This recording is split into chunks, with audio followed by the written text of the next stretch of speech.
We're live. Greetings, folks. Thank you for joining us for another episode of In The Cypher podcast. I'm your host, Kujo Brown. And I'm your other host, the bad guy. Welcome to In The Cypher. Yo, folks, so thank you for joining us. March 3rd, 2026, and we are at war. To put it light, to put it blunt, before we knew it this weekend, a lot of things jumped off. I don't think a lot of Americans are too well abreast of things that have had going on in the Middle East. But this is also a scenario that's important for us because it does involve Israel. And that being said, one of the things I would wonder from your side, what are you thinking about when it comes to Israel and their power when it comes to our country as well? And do you think that our country has given away power to Israel? Do you think so? Oh, absolutely. I mean, we've sold them uh our elected politicians. Ah, Up until this current cycle that we're in, they were I don't want to say undefeated. Obviously, they supported candidates who have been defeated before, but more times than not, AIPAC funded candidates win their races because AIPAC has deep pockets. so what I think is definitely, I'm on, and by the way, I'm on the same page with you. What I think is definitely the thing that's happening now is that people are starting to realize how much power APAC has due to this Hmm. genocide. So more and more people are asking questions. Do you take APAC money? Do you take lobby money, period? Well, To I get to told you a get an few weeks idea. ago. I told you a few weeks ago that's going to be a litmus test in the future. It is, and it's already been proven. This is the reason why Kamala Harris lost the race, because not only because she obviously dipped out after she did a couple of appearances and didn't speak at all, but mainly people did not hear her stance on Gaza because people were fed up. Even if they were right wing, they didn't want money going to Israel to support the genocide, All right, so I'm period. going to take issue to one thing that you said, that they didn't know her stance, that we, the voters, didn't know her stance. As someone that voted for Kamala Harris, I absolutely knew her stance. It was one of the Right. things I didn't agree with, Okay. but I also knew, or at least had the logical comprehension to understand that Trump would have been worse. And as we can all see, Not even up for debate. Not even up for debate, for yeah, I real. mean, she would have continued. She wouldn't have done anything to stop supplying Israel with munitions, with weapons, with technology. Not at But all. even Joe Biden tried to rein in their ability to use the money and the munitions we send them. He tried to attach strings to it. So I'm not saying that he did a good job of it, but it's better than BB calling up the White House in the middle of the night and then we got to jump on the bandwagon. Hmm. Hmm.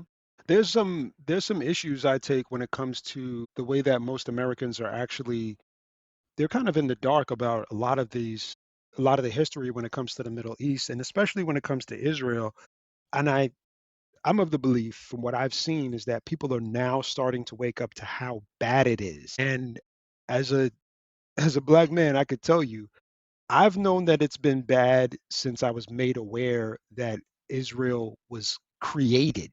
Like once I heard of how it was created and the fact that they were looking at every other country without these countries' permission, by the way, to actually send people and give people that are classified as Jewish that land.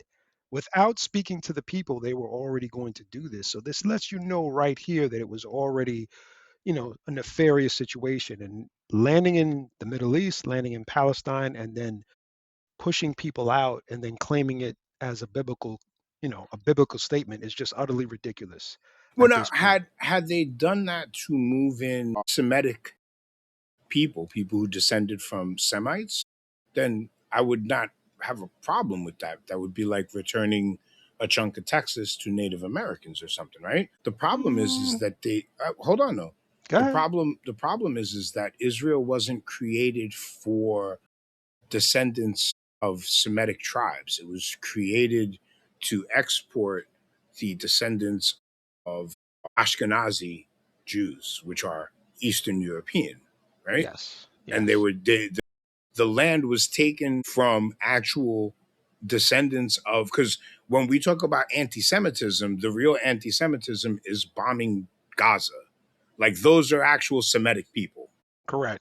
right? Those people are closer to the bloodline of Abraham, of David, of Jesus than, the guy from fucking just south of Transylvania. Yeah, to our knowledge, that is true. To our knowledge, because I don't even know if that's true, to be honest. I don't Which know. part don't you know is true? I don't know if they're descendants of anybody of the so-called Bible, if, and that's a whole nother story about the Bible itself. But Which group of people? The Ashkenazi Jews no, the or, Palestinians, I don't know how closely they are to those people either. I don't honestly don't know. I haven't done the research on that. I mean, they're the same group of people that were there since the Bible was, well, since before the Bible was written, right? That's the same group of people. The bloodlines that populated Jordan in those days, unless they migrated outside of there, were still there when Israel was created. Yeah. So the difficult thing for me is, especially when it comes to the Bible and the things that they speak about, is what people looked like back then is not necessarily how they look right now. So that's the reason why I only say that, because it's always a tricky conversation when dealing with so much migration from that area, because there has been enormous amounts of people traveling from the top of Africa up to even all the way up to northern Spain, of course, and even going further into Sweden, and even African people moving into Germany and all over the place. The Middle East is one of those places also where people from the Middle East and from that area even move down to Egypt and claim Egypt as theirs now. And you'll see there's a difference between northern Africans and southern Africans. Yeah, It's yeah, a yeah. very There's stark absolutely a difference. difference. So yeah, There's and a little bit more, I guess, what you would consider a racial mix in Northern Africa because they intermingled with a lot of the Southern Europeans, Greeks, the Romans. There was a lot of intermingling in that crescent of the Mediterranean Sea. there are deep-seated issues in Africa because of the Northern Africans, and a lot of it has to do with the fact that they don't consider themselves black. They don't consider themselves African either. And people from Morocco have that same problem, as well as many others, because they view the people that are classified as African as people that look like me. And they obviously, through the slave trade, that slave trade, by the way, the Arabic slave trade, they've never changed that position of looking down at us. So they still don't consider themselves a part of the continent per se. They're kind of like Iranians separate. Iranians consider themselves white. They think they're the original Aryans.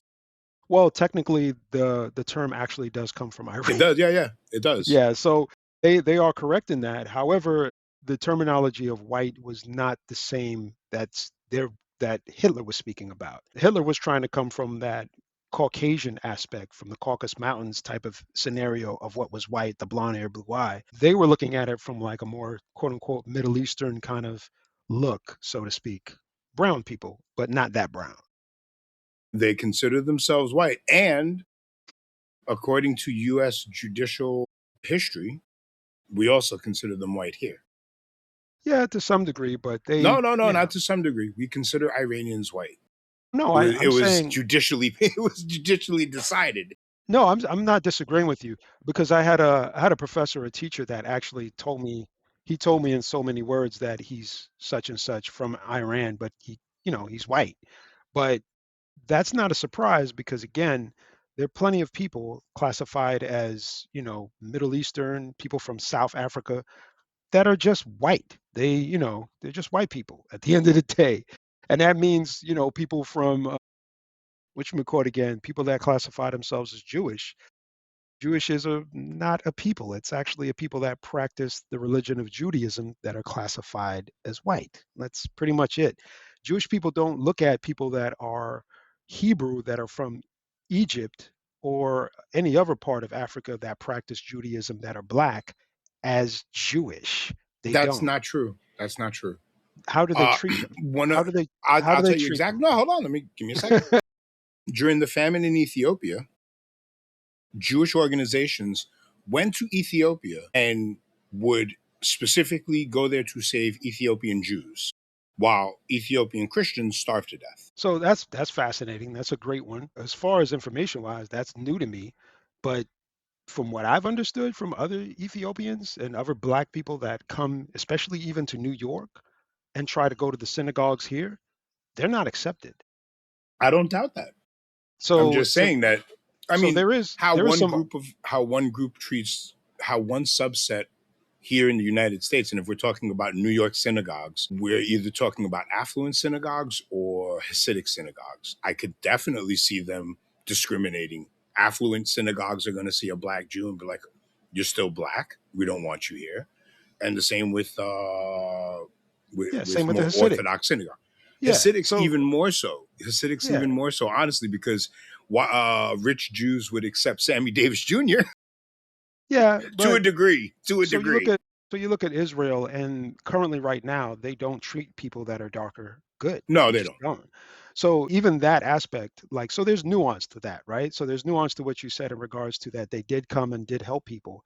And that's the thing that's fascinating about these stories with the relationship between Jewish people and non-white people, that there is some kind of relationship there, but I don't look at it the same way other people do as far as them being Jewish. I just see them as generally white people, and there's some good white people, there's some bad white people, period. Like, it's just what it is. I don't care what religion they are. Some of them are Christian, some of them are Catholic, some of them could practice Obia. I don't care. I don't give a rat's ass. My mentality is, how do you treat me? And basically, at the end of the day, what is our relationship like? And that's all that matters. But that going back now, dialing back to the control aspect that we spoke about, right? Think about the fact that the Middle East is pretty much one of the only spaces that still has this kind of resources as far as, oil, and they have control of the pathway for, I believe it's, I'm not sure how much percentage it is. 20% of Is it? Earth's oil supply Thank you has to very pass through much. the Strait of Hormuz. Straight at Hormuz. So there's a lot of control in being in that area and being in the Middle East. And I think one of the most important things that America is trying to do is really make a squeeze for not only that oil, but to it also to affect China as well. I was going to say, who's the biggest recipient of that oil? Exactly. And that's where the blow is really going to come in heavy to China. And part of the reason why I think we're in this situation, and let's dial back a little bit. Well, By the way, what did you think about? before I we was going hop to off ask you that what you think subject, about Rubio. No, I was going to ask you what you think about Rubio's comments. no, Come I'll on, give you man. that in a second. But before you hop off China, I just read a story today that China is selling Chinese made 128 gigabyte RAM for less than 150 bucks. You know why, right? Because they stood up their own supply chain. When American sanctions stopped them from getting chips from the manufacturers that America buys from, they went Hmm. and just stood up their own industry. Crazy, crazy. Anyway, Rubio's comments, which ones? The ones today or the ones yesterday? That's what I like. Yo, dude is crazy, man. You can't keep lying so much and thinking that things are gonna change. After a while, you just looking super stupid, bro. Like, he Well, I just, don't know if he lied yesterday. I think today he lied. yeah. Well, Yesterday that's what I was. sounded like more of what actually happened, and today sounded like Trump yelled at me. Now I have to come out here and swallow the sword. Yeah, yeah. Like, it's just ridiculous, man. Like, I don't. The thing is, I don't know, and this just on a general term, I don't know how many people are still in support of people like this and this regime, and how long it could stick, technically last. I But I mean, do they're think, losing support. If you look at for hmm what polling is worth these days, if you look at polling, there he's cratering. The GOP is in the shitter. yeah, I just read primary voting in Texas. Democrats are outperforming the numbers that Republicans typically put up in the state. hmm not So surprised, not surprised. there's also, and we'll get to this on probably another episode. There's going to be a lot of stories about voters not being allowed to vote for some really fucking stupid shit. We're going to find out about that for sure. I think we're going to see the bulk of that later on when, the midterms really hit. I think that's Hmm. a whole process that we're going to have to be stock loaded and ready for. But I'm going to dial back a little bit, because this is one thing that I thought about, is the fact that everything that we have to do now relies on war. And this goes back. And it goes back really to the time of like Reagan and Carter. And one of the things that happened was in Reagan's first budget proposal called for the abolishment of the Department of Education, like Hmm. entirely wiping out the Department of Education. And this was in 1981. Yep. And the Board of Ed was put together in 1979. So this dude is trying to abolish an actual institution that was just created, probably still putting its I pieces was gonna say together, if it was legislated 2 years prior, it was probably still getting off the ground. still getting off the ground. And he was trying to abolish it. Either way, what ended up happening, he wasn't able to wipe the whole thing out, but he was able to weaken it to the point that 25% of the funding was removed. So guess what? Guess what things were removed? Things like Title I funding for low income students, Black and Hmm. Brown communities, bilingual education program, Black and Brown communities, school lunch and nutrition programs, Black and Brown Hmm. communities, student loan subsidies, Pell Grant expansion, us again, vocational education funding. That's a, by the way, See, that one right there is really important. I want to yes. really head note this because it's one thing to take away the education from books and learning, but it's another thing with the vocational programs such as plumbing, HVAC, carpentry, electrical. That really hurts the community because now you can't even develop a trade. No. And that becomes a systemic problem because if a young man has a family and he can't develop a trade, he's going to do what he's got to do to feed that family, There right? we go. There we The go. next real problem is the next generation because the next generation always learns from the predecessor, right? So if I see my dad was out there hustling, to me, Hmm. that's a way of life. Just like if I see my dad is out there working, to me as a child, that is a way of life. I aspire to that, right? Hmm. So by pulling that funding out of programs that could have helped minority communities make that next step up out of the lower class into the lower part of the middle class, they essentially doom the descendants of those families to Yeah. be in that same loop until somebody eventually breaks that vicious cycle. Correct, correct. Now, this goes back to the 70s, right? There was a dude named Roger Freeman, and he made a speech. This dude was a economist for a bunch of presidents, and I don't even, I think it's, if I'm correct, it's Milton I, Friedman.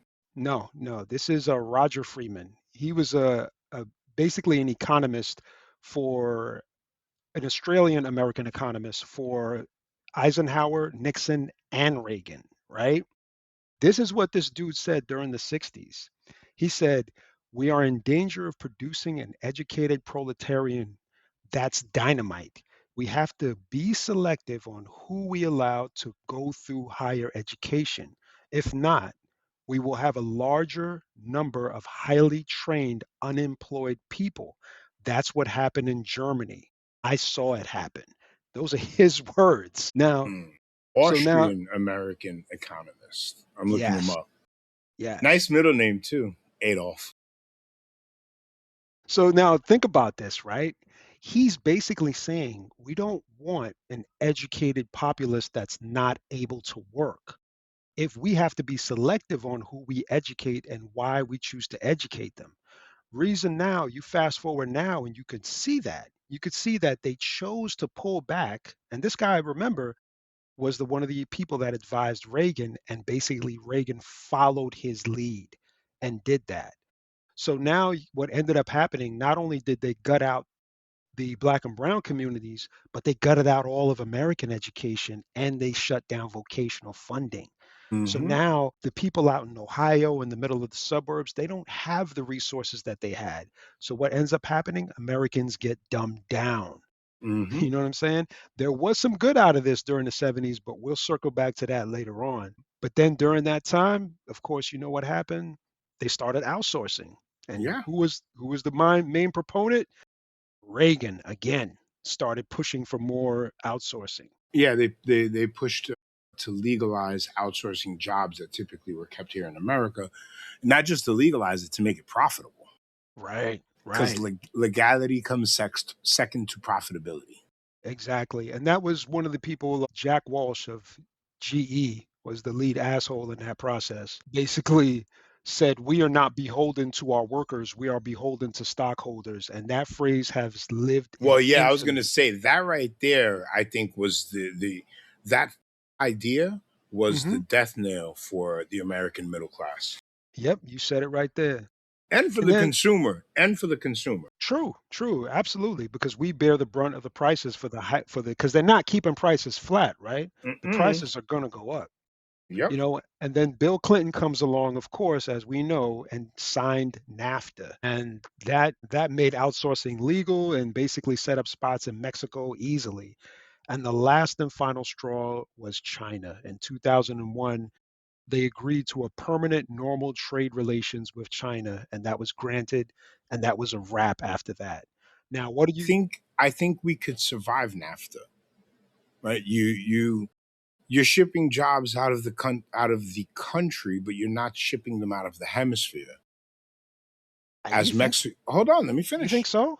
Let me finish. Go ahead. I'm curious. Mexico improves, it brings up the United States. Canada improves, it brings up the United States. We're different countries, but we are part of the same symbiotic organism, right? As the countries on this continent accelerate, we are keeping that business somewhat local, right? We're not shipping it to China, where we, one, have very little influence on their policy, and two, they have a government that and is antithetical to our government, right? They're a communist system. We're not a communist system. We're a capitalist system. But if we were to keep those jobs in these three countries, would some people suffer for it here? Yes. Would the quality of our goods go down? Not as much, but those that income, that money would still be going to improve countries in this hemisphere where we have more influence. I see your point. The only thing that I think that's a tough part on that is that you have to think about what these corporations are actually paying people in these other countries, from Canada down to Mexico and et cetera. And even in the Caribbean, because they did have shops in the Caribbean as well. It never was beneficial for these countries. It was never beneficial, and it's never brought up their infrastructure and built them up in any shape, way, form, or capacity. And it devastated the middle class. Like NAFTA devastated the middle class. The other ones did damage, but Bill Clinton really put the hammer in the hammer down on the nail, and that's the one that caused the most trouble because jobs that we still had here were now permissible to just, again, Mexico, they started just building things there. And Yeah, it's they not like started build. they weren't paying Mexicans though. It's not like they're paying them salaries that are affordable for them to actually live. They're paying them slave labor wages. They're paying. Yeah, okay. So that's the legislation that their government needs to go through. I think that's a business thing, bro. That's a business Well, thing yeah, that's going on I here. don't disagree with you. I don't disagree with you. Yeah. The businesses could have decided to pay more, Hmm. Hmm. right? But those businesses in America didn't decide to pay more. They were You know forced to pay that. more. You They know they that. didn't do it voluntarily. They either did it because it was legislated to them or because they realized that their workers could make more working for other companies that weren't trying to lowball them. I'm not trying to, put the lipstick on the proverbial pig with NAFTA. It wasn't No, good no. for the United States.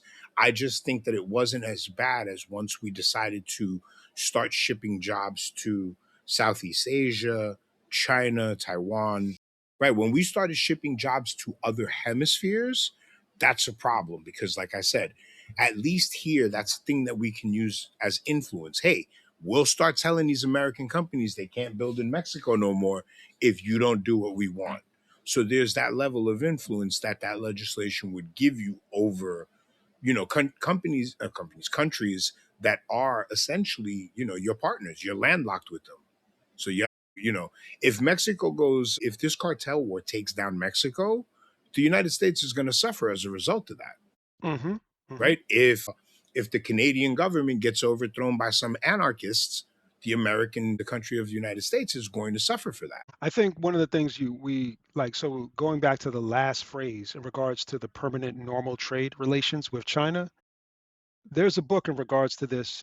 It's called Apple in China. And this is when really you Mm, start to see how China started to build their industry because companies like Apple went over there for cheap labor, hmm taught them how to do high level engineering, and they use those skills to that build phones and laptops and desktops to build out their entire infrastructure and took those skills, which I credit them for, like almost like cross pollination across making cars to building bridges, understanding dynamics that before were quote unquote, alien to them, so to speak. hmm So it's one of those books to check out. I haven't purchased it, folks, but it is worth the read. I'm going to check it out. It's called Apple in China by Patrick McGee.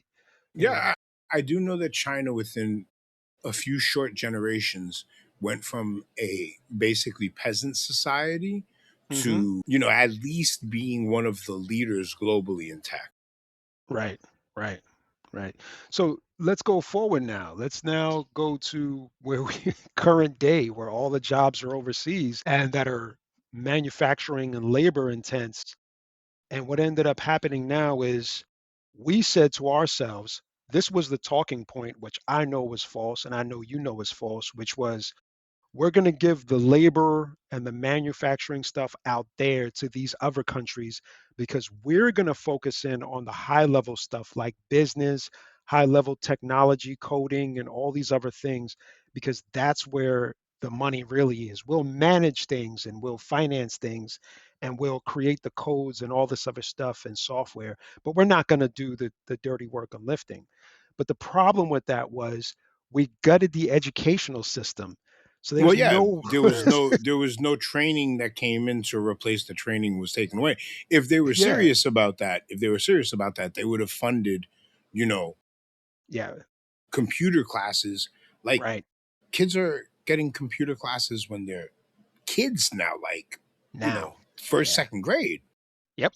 Yep. I think my first exposure in a school setting to a computer wasn't even in a school setting. It was in an after school program that I went to. Mm. And then from there, I got exposed to it more, obviously. But my first school exposure wasn't even with a school, and I went to some pretty decent schools. I did have exposure at school. I admit, I think third or second grade. Third or second grade. I got lucky in the neighborhood I moved into. Nah. Yeah, yeah, yeah. It was a neighborhood I moved into. I think it was third grade. I got lucky, man. But Did they I'll they say gave you guys Macs to work with? we Those had old ugly Macs? we had those old ugly Macs, yeah, in the classroom. One classroom just full of computers, bro. Mm-hmm. We were lucky. But I will say this, one of the things now, and this is off top for people that do have children, is that there are studies out now that are indicating that children and this generation are regressing. They are the least smartest out of all generations of Americans since we started doing this via quote unquote, basically doing these polls and checking in on the level of intellect that most Americans have. And a lot of the complaint comes about due to the fact that computers are in the classrooms as opposed to reading, as opposed to taking notes, as opposed to interacting with your colleagues in the classroom. And I think there is definitely more information out there on that if people want to go and take a look. So, coming from a family of teachers, I can tell you that the problem isn't necessarily the computers in the classroom. And this is the same problem you have with some parents nowadays. These electronic devices are being used as babysitters, Okay. right? So even in a school setting, right, the teacher comes in and the teacher has less interacting to do with the students because their work is on a computer. So it's more like the teacher is more like an office manager than anything in a setting like. The thing is though, and this is something that I think it's important because this is an old article in Wired. You could look it up now or find it. Anybody who wants to check it out. They've done research and they're still continuing to do research in regards to the difference between handwriting and typing and the difference between turning a piece of paper as opposed to swiping down or up. And each indication that they've done in all the studies, it's been shown that the mind activates more when it's physically holding a pen and paper in hand and writing, and it physically activates more when you're actually turning the page. There's some interaction that they can't figure out. They haven't said yet. They have theories as to what exactly may be happening, but there is some connection between doing that type of work as opposed to doing these things electronically. I can tell you So, from my own experience, the writing part for me is true, and it's almost a muscle memory thing. I have to mm, read the word as I'm writing it, and I have to make sure because I don't have an autocorrect, and so I'm concentrating, more on my written word than I would be typing. Because again, typing, I've got backspace, I've got fucking autocorrect. I could feed the shit to AI and get it fixed. So there's a bunch of different things that make it less. It needs less concentration. yeah, When I let me write, ask you that guy. uh, Yeah, man, let me ask you, man, because when I started understanding how to type and I realized like, whoa, I don't have to erase anything. I could backspace all those things you were just saying. mhm, Man, I was a kid and I was like, yo, this is the best way to cheat write. code, cheat Yo, code. for real, man. I don't know about you, but I was like, oh, I just gotta hit this button, Yeah, delete. I've gotten so lazy. I don't want to read handwriting. My daughter wrote. I had my daughter write a report the other day with the economic blackout date. Right, I took her out of school for the day, but she had to write a report on why she was off for the day. She wrote it by hand, and she did a great fucking job, bro. One of these days, I'll let you nice, read it. She did an amazing job, but I saw it nice. handwritten, and I was like, "Nah, go type that. Go type that." Hey man, my son's I love my little man, but my eldest, his handwriting is like chicken scratch. Like it's So is bad. mine. So is Yeah, mine. he's like all over the place, like bum bum bum. I'll be looking at it like, is this graffiti, nigga? Like what the fuck? You know what I'm saying? But Yeah, it's my handwriting's a little rough. But again, I don't write for people. I write for me, and I typically don't read. Not that I don't look through my notes, but I don't reread everything that I've written because the gotcha. writing part of it is what solidifies it for me. Gotcha, gotcha. So that's again circling back around to the education part. That's an extremely big jump that we made in our era, and that's to be noted. By the way, the jump that we made from dealing with analog and writing things handwritten, and then jumping into technology, Hmm. it does make us a very unique and dynamic generation, to say the least. Well, we bridge that gap. Yeah, I think me and you have had this talk before. We've, you and I have witnessed or enjoyed music on 6 to 7 different mediums. I won't even go back to 8 track. Let's just go back to records, right? So, yeah, yeah. wax, tape, CD, MP3, Hmm. streaming. Streaming. Yeah, yeah. Hey, I miss What it anything there? CD? No, no, that's everything. No, no, you good. You good, man. I mean, I think it's incredible. I think it's incredible. We have a different appreciation for music and a different relationship to it because of that. Hmm. And and I do think the industry, and I don't want to go too far off topic, I do think the industries at the time were more raw and pure and didn't understand what they were dealing with when they had artists like Rage Against the Machine come out. They didn't know what they were dealing with. They didn't know what they were dealing with when they got like Coogee Rap or Wu Tang or Big Pun. Hmm. They didn't understand, so they didn't try to package it. They just kind of let it go a little bit more. Yeah. Now, now that Well, ain't because happening. everything has a formula now. Everything has a Yeah, formula that's been yeah, proven. And if you break the formula, dude, the way we listen to music, what we call music, is a formula. It's not a yeah. coincidence that we have a verse, chorus, verse Right, format to right. most pop music. Right, right. Absolutely. Absolutely, man. But again, I do think that's an important part to mention. And I do think one of these times we got to have that conversation, brother. We got to sit down and talk about that generational gap Hmm. and how we see our children, how we see the elders, and the fact that we're kind of like in the middle of that. Like our elders did not have what we had, Nope. and our children did not have what we have. Only we experienced this. So we'll touch into that, man. That's a topic for discussion next time. Hell yeah. You know, going back to the jobs now, what we were talking about as far as education, we then had that push to push all the jobs out. Then we had this push to try to elevate Americans to do these jobs that absolutely were not meant for us. Not meant for, when I say not meant for us, not meant for black and brown people. Well, if they were meant for the general us, I'll take it a little bit more generally. If they Hmm. were meant for the general us, they would have been taught to us via public education. Correct. If they Correct. were, if as it turns out, they were meant for those people, whether they just be white or affluent, they get taught to them post, grade school once you're in Hmm. college. So that's the gatekeep, right? A lot of the people who are listening to this are the first person in their family to graduate college, the first person in their family to hold a corporate job, right? Right, right. These things weren't meant for you. You broke the cycle, literally. I Mm, can't say that I did. Like I've told you guys before, I come from a family of school teachers, but I'm just one step outside of the cycle because those were the ones that broke the cycle in my family. right. And congratulations to that. You know what I Mm-hmm. mean? Because there are a bunch of families that still haven't broke the cycle. You know what I My nigga, mean? there's a bunch of people in my family who haven't broke the cycle. Well, there we go. I got the same thing too, bro. Seeing the same thing. And hopefully they'll move on, or their children and children's children will move on, but Mm-hmm. those jobs that we were speaking about were not aimed for us. They were aimed for the elite. And like you just said, gatekeeping. That was the fundamental key. And that goes back to what we were saying in regards to that professor, sorry, not professor, that economist, Roger Freeman, who said Mm-hmm. we should gatekeep who is allowed to have an education. And they've been fundamentally doing that for a consistently long time now. Yes, technology has changed the playing field so that we do have access to certain things that prior we didn't. However, if you speak to most of these people that are so-called elite and you see their families are not in front of computers for extended periods of time. What's his name? I saw an interview with not Musk. Who's the other sweaty, pale ass fucking Not Musk, vampire but looking?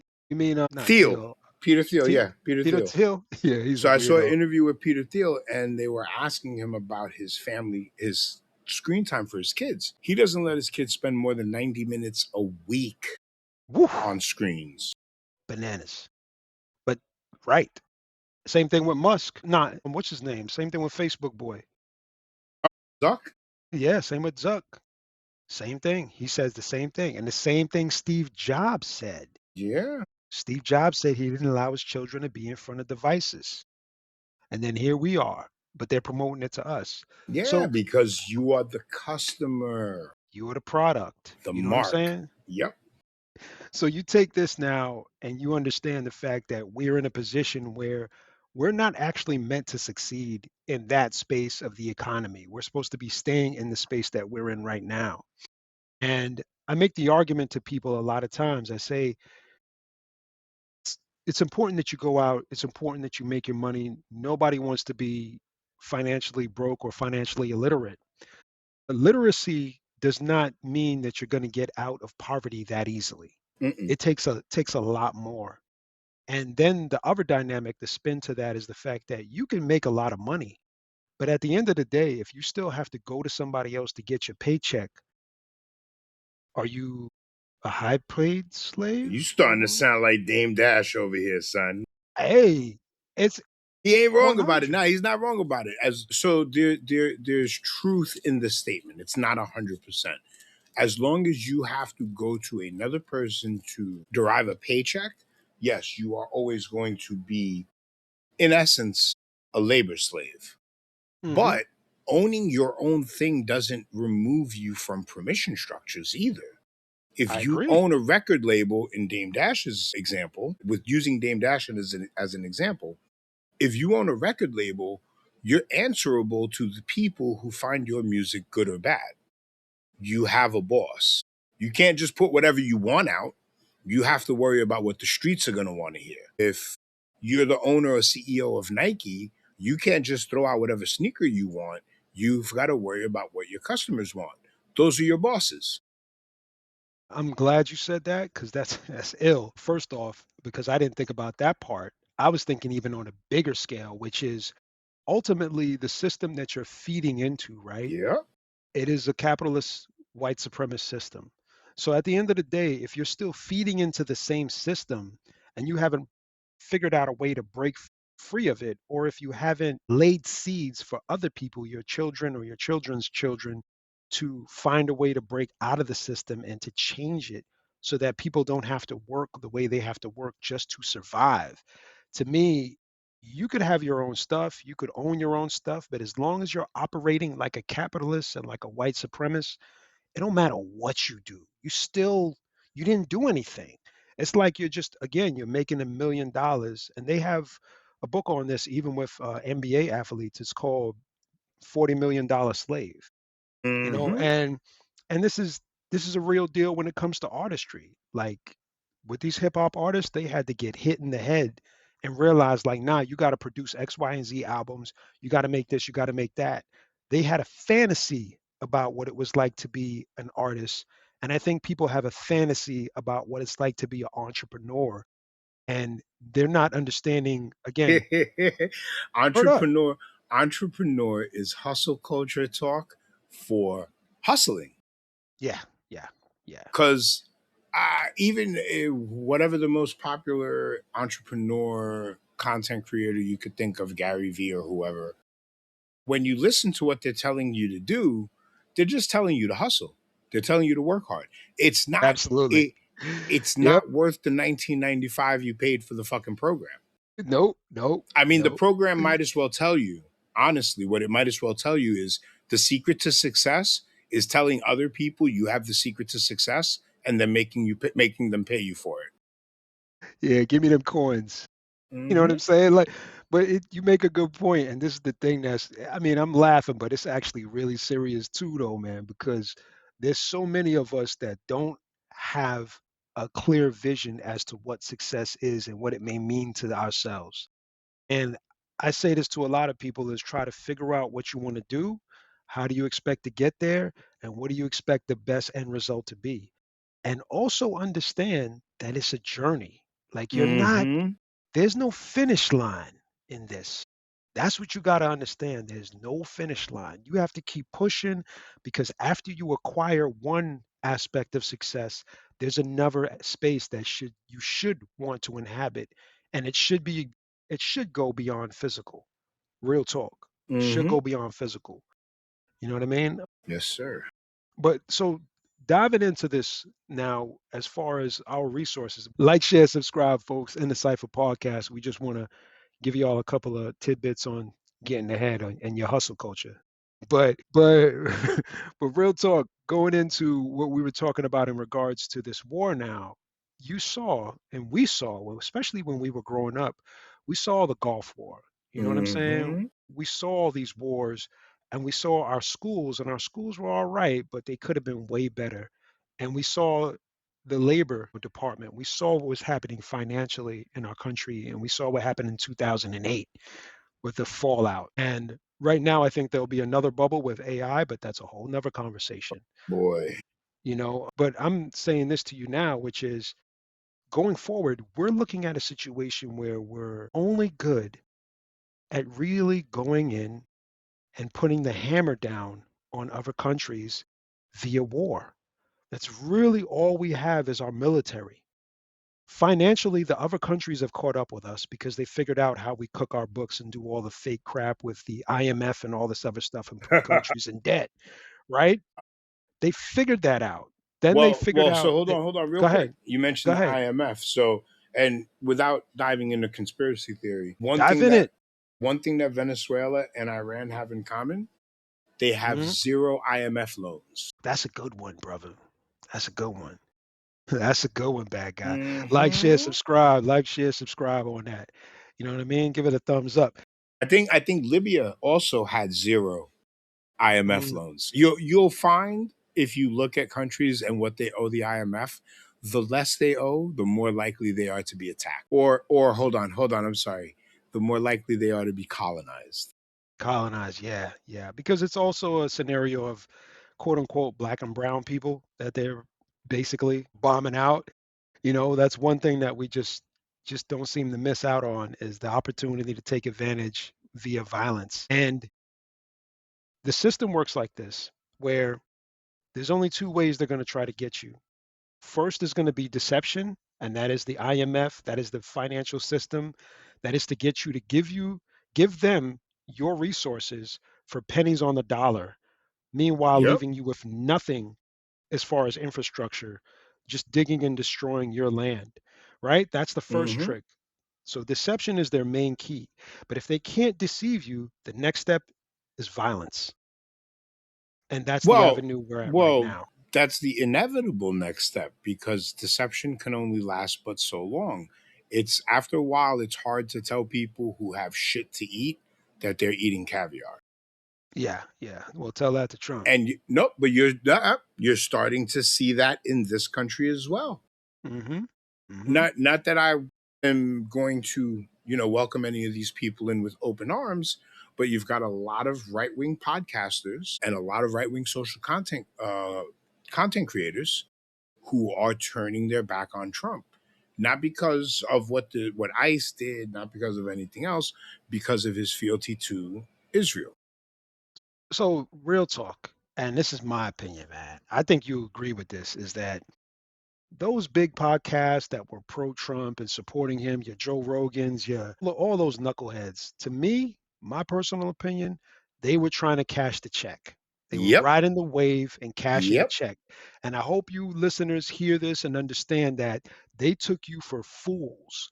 So unlike, us, you know what I'm saying? We Hmm. we're not trying to dupe you.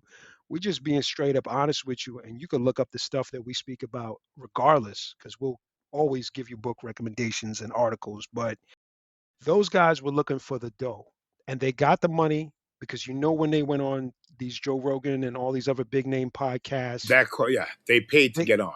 they paid to get on. So they Yeah. got coins, and then added on to that, Rogan and everybody else that's in line with him, they all then get their subscribers are watching the show, which gives them even more money for advertising, and all these other things fall into their place. So they were cashing checks, man. They didn't Yep. have any kind of moral compass, no humility, no method to their madness outside of just cashing their pockets and walking away with a Well, little bit of the coin. Andrew Schultz of the world, the one that's on the podcast with Charlemagne, But yeah, oh he man, is trying as hard as possible to run from essentially Andrew Schill's 365 days ago. man, Because yeah, if you watch him in the run up to the election, saying that he was anti Kamala is putting it lightly, basically. right? He's That's being politically correct about it. Yeah, But saying he was pro Trump is also quite an understatement. Like yeah, yeah. they were dick riding, for It, lack of a better phrase. They were dick riding. And look, if your goal is to get a check, if your goal is to cut a check, right? You want to jump on the popular bandwagons. And that's what a lot of your social media content creators do. There's a reason why you hear the same song in every fucking video this week. It's the right. quote unquote popular thing, so everybody's trying to do it. I don't blame rats for acting like rats.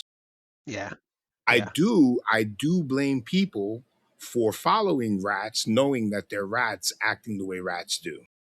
Yeah, yeah. I think and this goes back to see how this goes back in a circle. This goes back to education, right? And critical Mhm. thinking. And again, the Department of Education has been deeply defunded.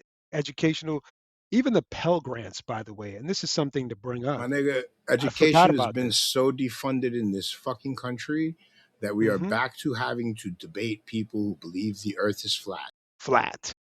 Just for context, the Pell Grants in 1975 covered nearly 80% and more of the cost to attend college. Today, Pell Grants pay for less than 30% of college. Just process that, folks. That's how much funding they've taken away. You know who still gets government funding to go to college? Israel. It- You know why they get that government funding to go to college? that's our Because your tax dollars. politicians give them every fucking tax dollar that they want. Yep, yep, Put it this way, yep. when Biden was president, the Israel lobby is so strong in Washington D.C.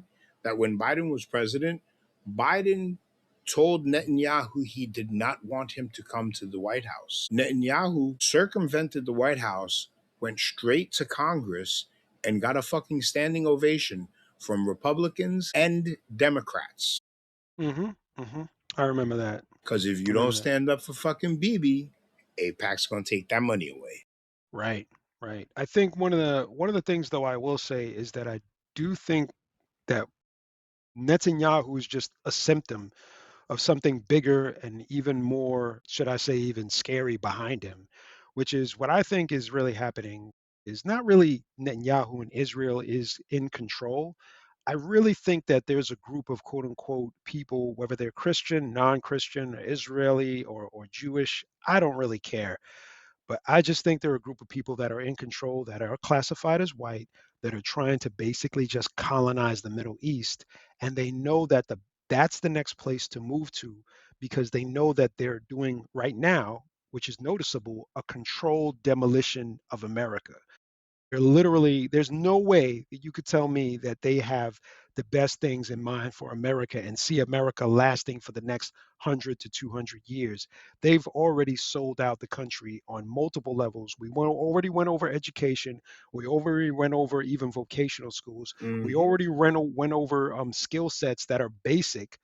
So what else is really left? The only thing that's left really is to sell off the country. We'll do the AI stuff and turn these areas that are empty around the country into data farms. That's it. Data centers all over. Yep. The next place to conquer will be the Middle East, and we'll take the resources there and cover that. That's really the big game plan I see going on. And the people that are friends to Americans now, quote unquote, white people now, which such as the Saudis, who are benefiting from this, by the way, they will eventually have to deal with America themselves too, because they're not going to be out of America's sight. Because no matter what, the only thing they're concerned with is resources and domination, like Well, subjugating everybody and resources. that someday, and then maybe we use this to segue back to the topic of the day. That someday is going to come a lot sooner than later. I don't know if you've seen the reporting, but essentially every country in the Middle East that has an American base has been bombed. Wow. Didn't hear Every that. country, Saudi Arabia, our embassy in Riyadh, I believe our embassy in Kuwait was bombed. Mm, And I'm not pro bombing American embassies, right, right, of course. but and I know the answer to this is they didn't think. What the fuck did they think was going to happen? And I'll tell you all what they thought was going to happen because this stupid bastard said it on TV. Mm, They thought they were going to bomb Iran, kill a couple of leaders in Iran, and Iran was going to be like, okay, we give up. But hmm. going back to education, when you kill the education system, you stop teaching people like fucking Pete Kegsbreath that the reason the mullahs run Iran now is because we tried to interfere with their democratically elected government in the 60s, right? So this is just, to quote Malcolm X, America's chickens coming home to roost. Yep, yep. Well, there's going to be a lot of pain going forward for a There'll be a lot of lot of military. chicken shit at the front door. Yeah, it's a lot of pain going forward for a lot of people in military, as well as Americans that are quote unquote in vulnerable positions. And that means that could be every so-called average American, by the way. But then now let's think Let me about just this. say Go ahead. something real quick before I forget to say this. For all of you right wing MAGA supporting people who might hear this, just remember that when soldiers died overseas, Obama stood there at Andrews Air Force Base for hours on end at salute while they unloaded those bodies. Your president, Donald Trump, today, when they asked him about seeing those bodies returned, started talking about the fucking drapes. The other time he got questioned about seeing those bodies returned and the possibility of more casualties, he ignored the fucking reporter. There's a little psychological theme, by the way. And when it comes to that, it's noticeable that he has issues confronting any kind of truth or harm that he has caused. Mm-hmm. Time he's actually confronted, he really freezes up and doesn't know how to deal with it. And I think that's largely because hasn't been really confronted that much. You know what I mean? Like Well, he's Emperor, never been held accountable. yeah, yeah. So Emperor wears no clothes type of scenario, and nobody's saying anything. So there's a lot of there's a lot of issues going on mentally with him that I don't Mm-hmm. even know. will make him last the duration. But circling back around to the actual war itself and finance wise, to say the least, these defense contractors are the biggest winners. And that means Lockheed Martin, they're making money. Northrop Grumman making Mm-hmm. a lot of making money. RTX, formerly Raytheon, by the Yep. way, making money. Let me tell you, all those companies you just named have major office space down here in Tampa. Mm, CENTCOM is actually run out of Tampa. So I okay. moved from the number one spot the terrorists might want to hit to like, maybe the number 3 or 4. I don't know. I don't know. Maybe. Hopefully not, bro. I Hopefully hope not. not. Go a little Yeah. further south down to like West Palm Beach, guys. Go over there. Drop a bomb there. See what happens. Fuck, man. So then we have L3 Harris Technologies. General Mm-hmm. Dynamics is making money. Palantir Palantir's Technologies making Jesus lots of making money. money. Now, Their a stocks rose, statement. by the way. Say this That 6%, by the way. Their stocks rose during this time frame. so Just FYI. a statement I heard from somebody who kind of blew me away when I heard it. Are you familiar with Eric Prince? Let me take a quick look, folks. He I runs think I Blackwater, remember. which is one of Yes. the Okay. premier No. paramilitary groups in the country. Yep. Know who you're talking about. His sister is also Betty DeVos, the last Trump administration Secretary of Education. So this Yeah. guy isn't, he's not St. Peter. He's far He's from it. connected. Yeah. He's connected. He's totally against this, totally Wow. against us wasting our blood and treasure to support Israel. Wow. Surprised to hear that. I wonder why his reasoning. Wonder. You Because know. it's not, and I'm not saying that America is going to lose the war, but it is similar to Afghanistan and similar to Iraq. It is an unwinnable war because the moment that we pull out, they're going to do what it is that they want to do. We So have to I. be there. I'm sorry, but we have to be there. We have to have a presence in country to dictate the circumstances that we want to see as a country or that our leadership wants to see. Yes. Like you saw in Exactly. Afghanistan. Even while we were in country in Afghanistan, they were pretty much doing what they wanted to do.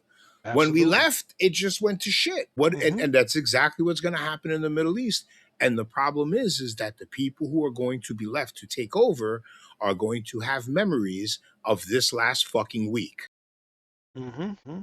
There's a lot that's going to be going on with that. I think one of the ill things that you mentioned with that is in the past, when people came to war and came to colonize places, what they would do, they'd also send missionaries. Mm-hmm. They'd also send that. And the missionaries would not just go empty handed, they would have food and clothing and other things while they were there.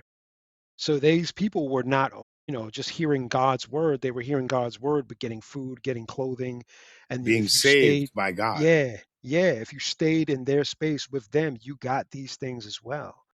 Now, that's not the case now. The case now is we're just coming in and taking whatever the hell we want. And we're telling you, you shouldn't do this, you shouldn't do that by the barrel of a gun. And that doesn't work at all. Well, the part of the reason there is because we've found a new customer to sell this is God's war, and that's Yeah, us. yeah, If you listen to Pete Hegseth, he'll have you thinking this is God's war. yeah, yeah. Psycho alcoholic in the building. Yeah. But now Our you war take, fighters. yeah, the head of War Department, freaking clown. So you look at the other prediction now, the market, of course, with oil, that's another part of this that's insane. And Gas went there's up. Gas over here went up 32, 33 cents overnight. Well, not overnight. It staggered. It was up this morning. Then by the huh? time I left this afternoon, it had gone up again. Brother, I wouldn't even get to that yet. I was actually talking about the people that place trades before this. So there's a whole bunch of like trades that took place before. Somebody put in like $553,000 on No, predictions no, that no. the You're mark. not talking about oil. You're talking about prediction markets on the attack. Yeah, yeah. Yeah, Somebody I saw put in that. I that. saw that. And then another one, there's like six people that did some insider trading, some stuff as far as 1.2 billion betting on the US strike on Iran There was on Parley Market. there was similar activity on Polymarket just before Venezuela got invaded. Yes, yes. So there's obviously a pattern there, and they're not even good.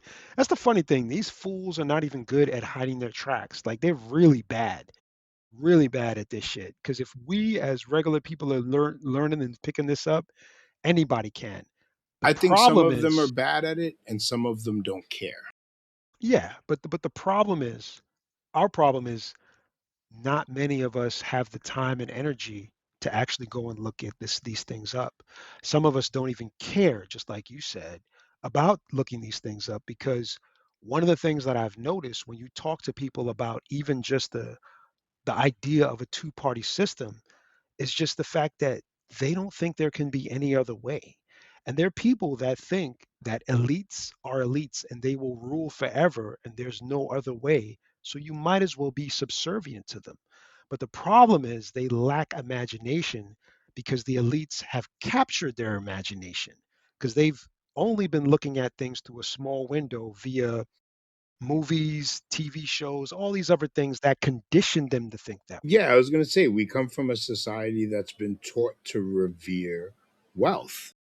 Right, But right. I didn't learn about how shitty of a person Henry Ford was until I was an adult. Same thing with me with Ronald Reagan. I never knew that. My grandparents voted for fucking Ronald. Yeah, I never knew that, bro. I had no Yeah. idea. I had no idea. Going to this point now, out of this chaos that's happening, one of the things I want to mention is out of chaos, there is opportunity. There is a chance to still change and grow and move forward. And you just have to look for it. You can't be pessimistic about every single thing. You have to keep some kind of optimism because you're living, you're breathing, you're alive, and you're moving, you're doing your thing. You have to keep some kind of optimism. And that's circling right back around to when they made these cuts in the educational system in the 70s. Guess what sprung up in New York City during the 70s due to those cuts? Hip hop. Yeah. Isn't that amazing? Yeah. 73, 1979, hip hop underground exploded. And then when we get, 80s, we became commercialized and all that other stuff. And the rest Well, is yeah, history. in the 70s, hip hop culture roots in New York gang culture. Right. And when I say New York gang culture, guys, I don't mean Bloods and Crips. We're talking No, about cut leather jackets, cut denim jackets, like nomads. We're talking about street gangs, street not gangs. Yeah, not not. like the movie The Warriors, folks. Take that. Yes. You know Well, what I'm okay, saying? so guys, the movie The Warriors is loosely based around actual events. There was a Hmm. gang summit meeting. I say Young Lords, but it's not the Young Lords. There's another, the Ghetto Brothers. The Ghetto Brothers, one of their representatives was murdered trying to break up a gang fight. And then that's how they got that big gathering in Pelham Bay Park of all the street gangs.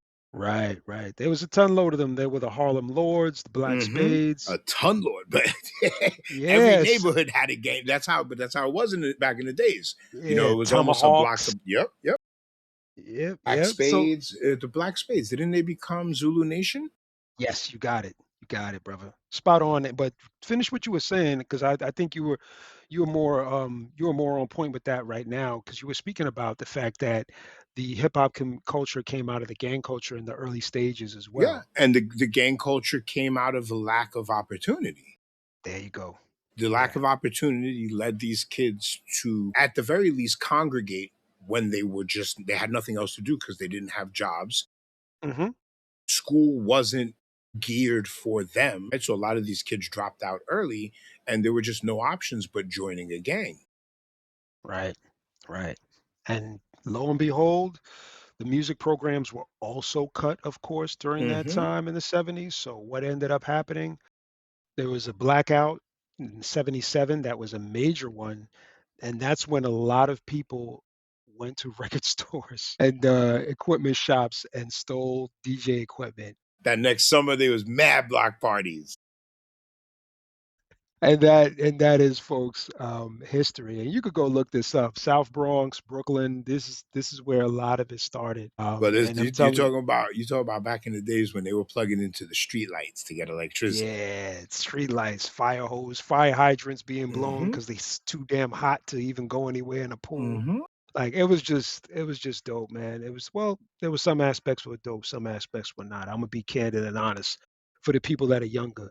But there is light in, you know what I mean, in some aspects that are going to come through this, because it's going to force people to form together a different type of community. It's not going to be like it was back then, but it's going to be something, because this a lot of things are going to happen online, and hopefully we can help in the process of forming a community and helping people out too, because after all, being online and having conversation is great, but putting pen to paper or Mm-hmm. putting your feet on the ground or helping another person in action, we'd love to do so. Hell yeah. See, one of the things that the affluent in this world, as well educated as they are, they fail to ever realize is that you can oppress people, but for so long. At a certain point, they're going to get tired of the oppression and either revolt or leave. And in both cases, as the affluent members of that society, you're going to suffer. Yeah. If Yeah. they revolt, that's violence. If Yeah. they just leave and they go elsewhere and find work in other places or migrate out of whatever country you're in, then you've lost your workforce. But they don't. This is the problem: is that the greed blinds you, right? Anyone just needs to go look at the robber baron days Mm, and then say, yeah. wait a second, these guys sucked up every last penny that they could, and the country went to shit. Your Henry Fords, your Rockefellers, Mm-hmm. Carnegie.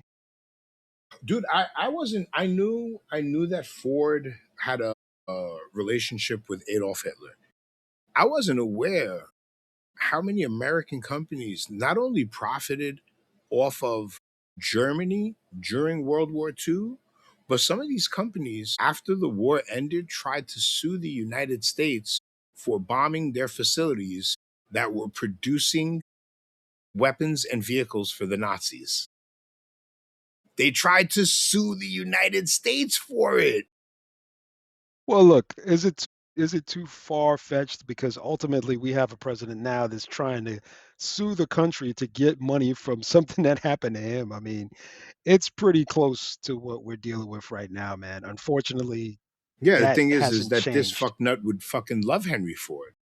Yeah, yeah. I mean, we know how that goes, man. And the thing I think when it comes to people that are wealthy or are in these positions that don't do anything, that are quote unquote basically evil, I do think that there's a mental disorder. I don't think it's just a scenario where they're just bad people and that's that, and they just had a there's a severe mental disorder with them. And I think that that is not something that could be fixed or solved via sitting down and having a conversation. No. That takes way more work and grit than I think most people even understand. What you asked me last week if I thought that Trump needed mental care. I think a lot of these robber baron types, right? Your Bezoses, Hmm. your Elon Musks.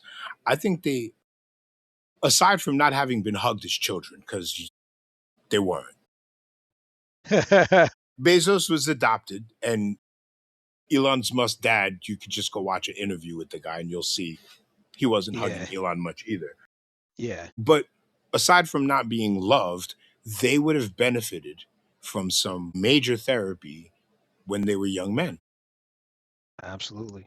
And unfortunately, none of that ever happened. So guess what, folks? We're fucked. We getting to deal with these nutty motherfuckers. Part of my language, but that's just what it is, man. They've made our reality their therapy session. Yeah, yeah, and they can't handle it because you could already see with Trump, he can't deal with it at all. None of these people are going to be able to walk in public, but I do think we have to be mindful of their quote unquote constituents, people that they actually are quote unquote supporting, right? Your Christy Gnomes, your JD Vance, like we should make sure these people cannot step foot in America again. They shouldn't be able to get a job This at Wendy's.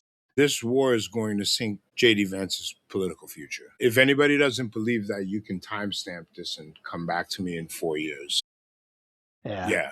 His political career is down the shitter. Marco Rubio, I honestly think outside of mayor of fucking Miami, he's not getting any other political job. Yeah. Maybe back to Congress, but he wouldn't even win statewide in Florida, right? Mm, mm. Yeah, I don't see too much happening, man. I don't see too much light for them. I hope they don't get any light anyway. So that's And to my tell whole you the truth, perspective. if the Democrats take the House and the Senate next year, and these people aren't impeached, which should make them ineligible. I know it doesn't, but it should make them ineligible for office. Getting impeached from one job that you were in the government should disqualify you from running for other jobs in the government. But if the Democrats don't impeach them, I honestly don't think that they deserve to win anything in 2028. Tell you, you're right on that, but I just don't have that faith in the Democratic Party because their donors are just they're all the same. I've been feeling that for a long time. Ever since I was like probably 15 years old, I've been saying, Let's why have does it this seem like talk. they're both the same? Let's have this talk in a couple of weeks after we see what's going on with these midterms. Yeah, we'll see what the deal is, man. You know. But that being said, let's wrap it up, man. And like we said, end it on a high note. Remember, folks, through all this nonsense and chaos before in the past, there was something good that came out of it. And there'll be something good that comes out of this as well. We just have to work collectively on it. There's always a light at the end of the tunnel, man. You just got to keep working towards it. We're gonna rap about that line too. I got something for you on that one, brother. You know what I mean? Anyway, folks, peace and salutations. We will see you on the next episode. Peace, y'all.